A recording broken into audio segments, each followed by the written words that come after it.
الحمد لله رب العالمين بسم الله الرحمن الرحيم يا أيها الذين آمنوا اتقوا الله صدق الله العظيم رشد بڑی الصلاة والسلام عليك يا رسول الله وعلى آلك وأصحابك يا سيدي يا حبيب الله دوستوں کے بعد اس تقریم کے لیے تشریف علماء معزز محتشم حاضرین السلام علیکم وعلیکم ورحمۃ اللہ۔ چند نصیحت باتیں آپ کی گزار کر کے دعا ہے حق بیان کرنے کی توفیق عطا فرمائے۔ آمین۔ حضرت علی مرتضیٰ رضی اللہ عنہ آپ کی خدمت میں ایک سائل آیا، اس نے عرض کیا کہ میرے آپ سے چند سوال ہیں، سوال مختصر ہیں اور مجھے ان کے جواب بھی مختصر چاہیے۔ اس نے کہا کہ اگر میری تشریفی کے لیے کافی ہوئے تو میں زندگی کے بقیہ لیل و نہار انہیں راہوں پہ گزار کے اپنے لیے سامان آخر تیار کروں۔ سائل کے 4 سوال تھے، دھیان سے سنیے گا۔ اس کا پہلا سوال یہ تھا کہ قریب کیا ہے اور قریب تر کیا ہے؟ تو آپ نے فرمایا قریب قیامت ہے اور جو اس سے بھی قریب تر ہے وہ موت ہے۔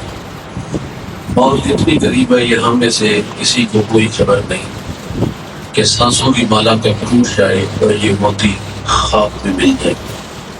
آپ جانتے ہیں نا، گنتی الٹی شروع ہو جائے تو نتیجہ 0 پر جلدی آ جاتا ہے۔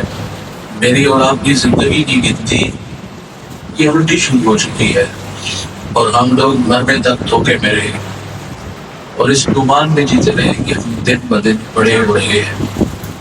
بڑے نہیں ہوتے دوست، ہم دن بدن چھوٹے ہو رہے ہیں۔ اس دنیا میں آنے کی ترتیب ہے، پہلے والد بعد میں بیٹا، لیکن یہاں سے جانے کی کوئی ترتیب نہیں، بس ایک لمبی لائن لگی ہے، اس میں آپ لوگ بھی کھڑے ہو، میں بھی کھڑا ہوں۔ میری باری پہ جانے کب آ جائے، آپ کی کب آ جائے کوئی خبر نہیں۔ ہم 100 سال بھی جیے گے تو بلا کر مریں گے، کیونکہ موت سے کسی کو بھی رستگاری نہیں۔ ہماری زندگیاں دوست حادثات سے بھری پڑی ہیں اور بعض بات سے تڑپا دیتے ہیں۔ دوست وعدہ کر کے گیا کہ 1 گھنٹے بعد ہم دوبارہ ملتے ہیں، لیکن ٹھیک آدھے گھنٹے بعد اسی محلے کی جامع مسجد سے اس کے مرنے کی خبر ملی۔ تانوں کا دھوکہ لگا کہ اتنا بے وفا تو نہیں کہ دنیا چھوڑ جائے گا، لیکن جب اس کے بیڑے تک پہنچے تو وہاں صفے ماتم بچھی ہوئی تھی۔ وہ وقت آنے والا ہے، ہم نہیں ہوں گے چند دن یادوں کے چراغ، اور یہ دنیا کا مزاج میں اور آپ بڑی اچھی طرح جانتے ہیں، بہت جلد بھول جاتے ہیں۔ مثال دی جاتی ہوگی آپ کے اس محلے میں، اس شہر میں، کہ یہ 2 دوست، ان کی دوستی کتنی گہری ہے، پکی ہے۔ دن میں 2-4 دفعہ ملاقات نہ کرے تو چین نہیں آتا، ایک جیسے کپڑے پہنتے ہیں، اکٹھے بیٹھ کے کھانا کھاتے ہیں، لیکن تلخ حقیقت یہ ہے کہ دوست صرف دوست کی قبر پر مٹی ڈالنے کا روادہ ہوتا ہے۔ معذرت سے بھائی بعد میں بھول جاتا ہے کہ دوست کی قبر کہاں ہے۔ من مٹی کے نیچے آپ نے میں نے جانا ہے، حساب آپ نے میں نے دینا ہے۔ جب حساب اپنا اپنا ہے تو عمل بھی اپنا اپنا ہے۔ کوئی خبر نہیں کب کس وقت ہم یہ دنیا چھوڑ کے آگے چلے جائیں۔ زندگی کا کوئی اعتبار نہیں، یہ زندگی اور موت کی سرحدیں بالکل قریب قریب ہے، جھٹکا ہی لگتا ہے۔ آپ نے دیکھا ہوگا شہنائیاں بج رہی تھی، جھٹکا لگا، صفے ماتم بچی۔ خوشی اور غم کی سرحدیں قریب قریب ہے، کسی وقت بھی ہم اس دنیا سے جا سکتے ہیں۔ نبی رحمت صلی اللہ علیہ وسلم اصحاب کے چرپٹ میں تھی، زندگی اور موت کے بارے میں سوال کیا کہ تمہاری رائے کیا ہے؟ ایک صحابی عرض کرتے آقا فجر کی نماز پڑھی ہے، پتہ نہیں اللہ میں ظہر کی نماز پڑھنے کی مہلت دے گے نہ دے۔ تو حضور فرماتے میری صحبت میں رہتے ہو زندگی میں اتنا بھروسہ کہ فجر سے لے کر ظہر تک جینے کی امید لگائے بیٹھے ہو۔ اچھا یہ فجر سے ظہر کا دورانیہ ہے کتنا؟ تقریباً 8-9 گھنٹے۔ 8-9 گھنٹے زندہ رہنے کی بات صحابی نے کی تو حضور نے کیا فرمایا؟ لمبی امید ہے۔ ہم کسی کو آخرت کی بات سنائیں نا تو لوگ کہتے ہیں برسات ہمارے گھروں کی ذمہ داریاں پڑی ہیں، بچے چھوٹے ہیں، تھوڑے سے سمجھدار ہوں گے، کاروبار یہ سنبھالیں گے، پھر ہم جلدی ہی اللہ کا گھر جاتے ہیں، 5 وقت باجماعت نماز پڑھیں گے، مسجد کی صفائی ستھرائی ہمارے کندھوں پہ ہوگی. یہ مہلت مانگنے والا 1.5 اشرے کی مہلت مانگ رہا ہے، کہتا ہے کہ یہ ضروری کام ہے جو میرے کندھوں پہ، میرے علاوہ میرے بچے نہیں کر سکتے، تو میں یہ سارے کام ڈالوں تو پھر میں جانوں یہ اللہ کا گھر جانے. یہ کون کہہ رہا ہے جو ایک سانس کا بھی مالک نہیں؟ سفید میرے کو دعویٰ کر سکتے ہیں مرضی سے سانس کو نیچے بھی لے کے جاؤں گا اور مرضی سے اوپر بھی لے کے آؤں گا، تو اس پتہ ہی کو نہیں کہ جو سانس نیچے گئی ہے اوپر آئے کہ نہ آئے، اور اوپر والی سانس نیچے جائے کہ نہ جائے. جو ایک سانس کا بھی مالک نہیں تھا اس نے ہمیں کہانی سنا دی. 1.5 اشرے کی صحابی رسول نے فجر سے ظہر کی صرف بات کی، کیا کہا؟ فجر پڑی ہے، پتہ نہیں ظہر نصیب ہو کہ نہ ہو. حضور نے کیا فرمایا؟ لب بھی امید ہے. ایک عرض کرتے آقا ظہر پڑی ہے، پتہ نہیں عصر نصیب ہو کہ نہ ہو، فرمایا لب بھی امید ہے. ایک صحابی عرض کرتے آقا عصر پڑی ہے، پتہ نہیں مغرب نصیب ہو کہ نہ ہو. انہوں نے اس لیے کہا تھا اس میں وقت تھوڑا ہوتا ہے، تو حضور نے فرمایا لب بھی امید ہے. ایک عرض کرتے آقا مغرب کی یہ درگت پڑی ہے، پتہ نہیں دوسری نصیب ہو کہ نہ ہو. تو میرے نبی فرماتے صحابہ میں محمد تو کہتا ہوں کہ ایک طرف سلام بھیجا ہے، پتہ نہیں دوسری طرف سلام بھیجنے کی مہلت ملے گی نہ ملے. جو موت ہے دوست وہ اس قدر قریب ہے. حکیم لقمان اپنے بیٹے کو نصیحت کرتے، بیٹا توبہ میں تاخیر نہ کرنا، موت اچانک آ جاتی ہے. معروف ترقی بہت بڑا نام ہے، دریائے دجلہ کے قریب اپنی تلامذہ کے ساتھ تشریف فرما تھے، اور وہیں بیٹھے بیٹھے آپ نے تیمم کیا. ایک جوان نے سوال کیا استاد جی پانی کی موجودگی میں کیا تیمم جائز ہوتا ہے؟ میں بیٹا پانی میسر آ جائے تیمم خود بخود ٹوٹ جاتا ہے. تو کہا آپ مسئلے کی نوعیت سے واقف رہے، یہ سامنے دجلہ ہے، اٹھتے اور بات وہاں جا کے وضو بنا لیتے. علم ہونے کے باوجود ایسا کیوں نہیں؟ حضرت معروف فرماتے میرے بیٹھو یہ تعریف کے لیے تمہیں سمجھانے کے لیے کیا، اپنی طرف اشارہ دیا یہ 6 فٹ کا انسان ہے کیا، زندگی اور موت اس کی حقیقت ہی کیا ہے. فرمایا یہ پانی کا بلبلا ہے میرے بچوں، بلبلے کا کیا خبر کہ اٹھے اور کب پھٹ جائے. فرماتے میں نہیں چاہتا کہ جب میں دنیا سے جاؤں تو بغیر دوسری مت جاؤں. یہ احتیاط والے لوگ جو احتیاط کی راہوں پہ قدم رکھتے ہیں میرے بھائی سے عمل کی راہیں نہیں ملتی، اور جو بے بہار ہوتے ہیں شکر بے بہار کی طرح زندگی گزارتے ہیں، منمانی کرتے ہیں، پھر ان سے عمل کی راہیں ٹوٹ جاتی ہیں. اپنے بڑے لوگوں کو پڑھا، ان کی زندگیوں کا مطالعہ کیا، بڑے محتاط تھے وہ لوگ. حضرت عمر رضی اللہ تعالیٰ عنہ نے ملازم رکھا کر میں اور آپ ملازم کیوں رکھتے ہیں؟ میں دیہات سے ہوں، ہمارے دیہاتوں میں ملازم اس لیے رکھا جاتا ہے کھیتی باڑی کے لیے، جانوروں کو چارہ ڈالنے کے لیے، گھر کی چوکی ڈالنے کے لیے. جو 23 لاکھ امید حاکم ہے ملازم کی رکھا، وہ حضرت عمر کے آگے رات کون ہوا تھا؟ اس بات کی ماہانہ تنخواہ ملتی نہیں دوست، ماہانہ تنخواہ اس بات کی ملتی ہے کہ تم نے آنا ہے، کوڑا کھڑکانا ہے، اور آپ کے اتنا کہنا ہے کہ اوپر موت کو بند کرنا. موت کو ہم کسی کو موت یاد کریں روایت میں لوگ کہتے ہیں مولوی اپنی تقریر اپنے پاس کر، شباب ہمیشہ رہے گا، عمر کے سائے ڈلیں گے، موت کی ہچکیاں لگیں گی، خدا کی کچہری میں پریشانی ہوگی. کیا کچھ نہیں کہتے ہم؟ اور حضرت عمر نے ملازم کیوں رکھا؟ تو نے کنڈا کھڑکا کے اتنا کہنا کہ موت کو مت بھولنا. وہ آتا کنڈا کھڑکاتا پیغام دیتا چلا جاتا. زندگی کی بہاریں لیل و نہار کروٹیں بدل کرے، الاختصار ایک دفعہ وہ آیا جو اس کا بنا اس کی ہتھیلی پہ رکھا. فرمایا آج کے بعد نہیں آنا. اس نے کہا حضرت میرے آنے میں غفلت بھی، کہا ایسی کوئی بات نہیں، تم باقاعدگی کے ساتھ آئے. کہا پھر یہ بتائے کہ موت کا کٹتا جاتا رہا. کہا صاحب وہ تو اسی طرح نہ کرا رہے. تو کہا وضاحت دے دیں، مجھے رخصت دینے کی وجہ کیا ہے؟ آپ فرماتے ہیں آپ نے داڑھی پکڑی اور اس گیز سے 2 سفید بال الگ کیے. اس کو مخاطب ہو کے فرماتے بیلیا موتوں کی موت یاد کروانے کی، یہ سفید بال ہی مجھے چین نہیں لینے دیتے. داڑھی میں سفید بال آ جائے نا سمجھ لو موت کا وقت قریب آ گیا ہے.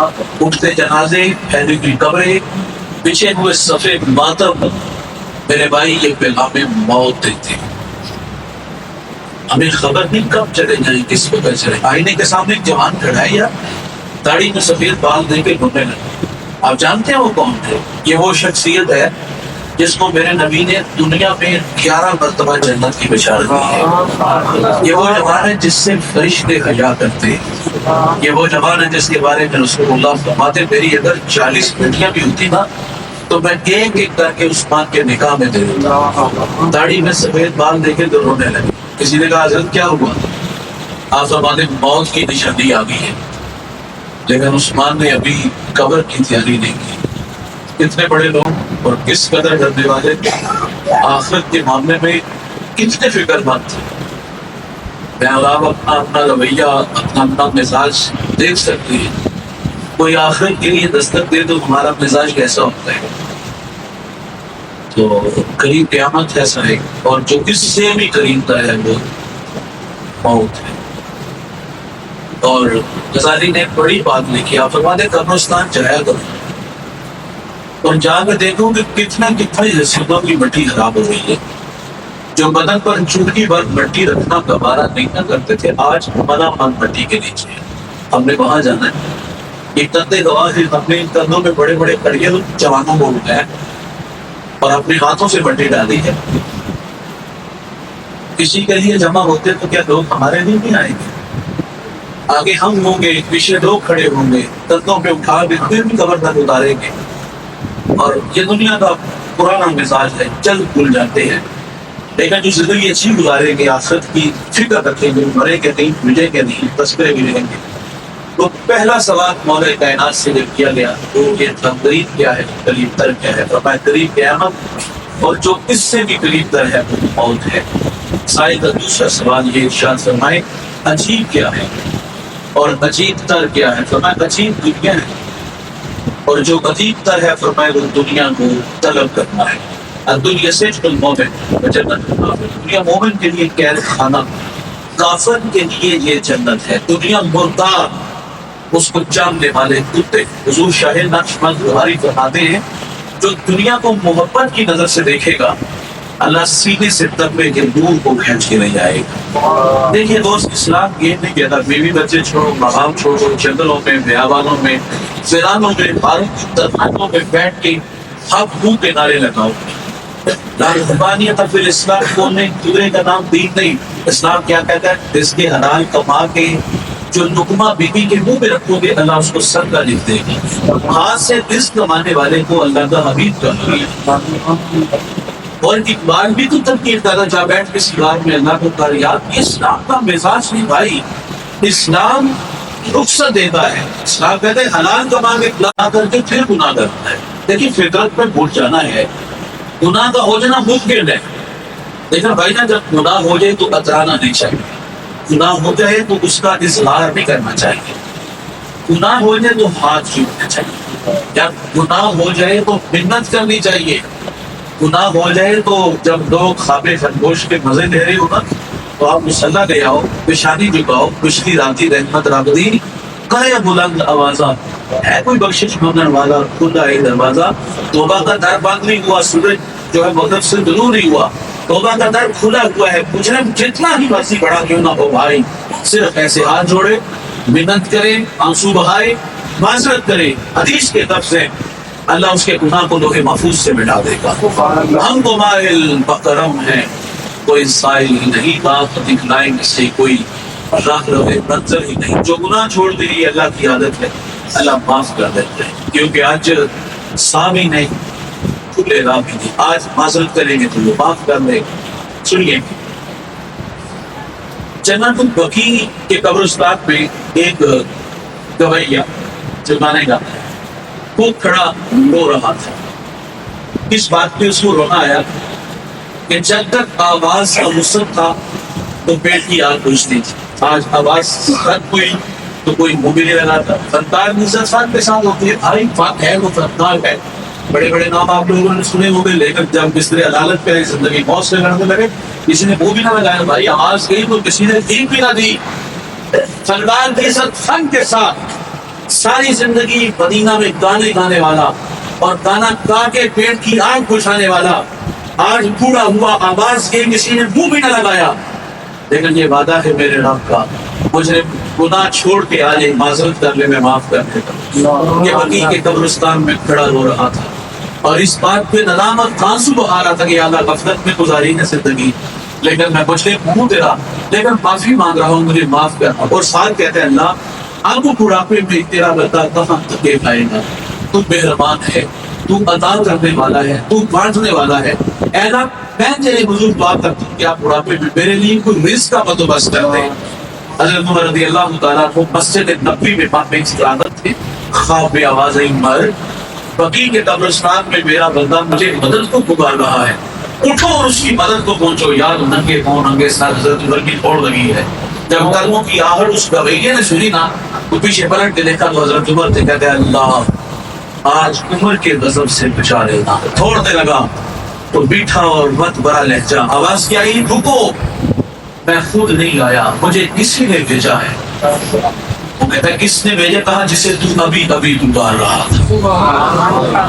کہتے ہیں مالک ساری زندگی دل تیری یاد سے غافل رہا، آج پیٹ کی خاطر تجھے پکارا تو نے عمر کو میری مدد کے لیے بھیج دیا۔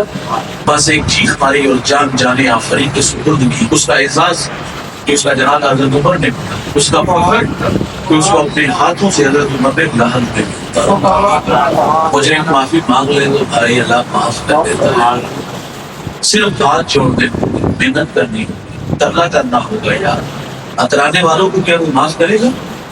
بے محال زندگی گزارے گے اور گناہ کرتے کرتے دنیا سے چلے جائیں گے، ان کو پچھتاوا ہوگا۔ بھائی کافر بھی اس دن کہے گا یا لیتنی کنت ترابا، آئے کہ میں مٹی بن گیا، لیکن اس نے تو کیا نہیں، شراب کے ہاتھوں بینڈے کی شکل کے اندر موت کو موت آ جائے گی، اس دن تو صرف زندگی ہوگی۔ لیکن اگر مرنے سے پہلے معذرت کی تو اللہ تعالیٰ ہمیں معاف کر دے۔ سنیے گا حضور کی خدمت میں خاتون حاضر ہوئی، 4 دفعہ اس نے کہا تخیر نہیں یا رسول اللہ، آقا مجھے پاک کیجیے، آقا مجھے پاک کیجیے۔ مجرمہ کا گناہ بہت بڑا تھا، شادی شدہ تھی، اس سے زنا کرتے ارتکاب ہوا، اس کے پیٹ میں بچہ تھا۔ میرے نبی فرماتے گناہ تو نہیں کیا ہے تو سزا بھی تو تیرے دی، اس بچے کا کیا قصور؟ اس خاتون کو مہلت دی گئی، اس نے بچے کو جنم دیا، 2 سال دودھ پلائے، 2.5 سال بعد حضور کی خدمت میں حاضر ہے، اس کو سنسار کیا گیا۔ خود میرے نبی نے جنازہ پڑھا۔ حضرت عمر نے عرض کیا تھا یہ بڑی بدکار ہو گئی تھی، تو میرے نبی فرماتے ہیں عمر اس خاتون نے ایسی سچی توبہ کی ہے، اگر اس کی توبہ کا 10واں حصہ اہل مدینہ میں بانٹ دیا جائے نا تو اللہ تعالیٰ سب کی مغفرت فرمائے۔ اجزا بھی نہیں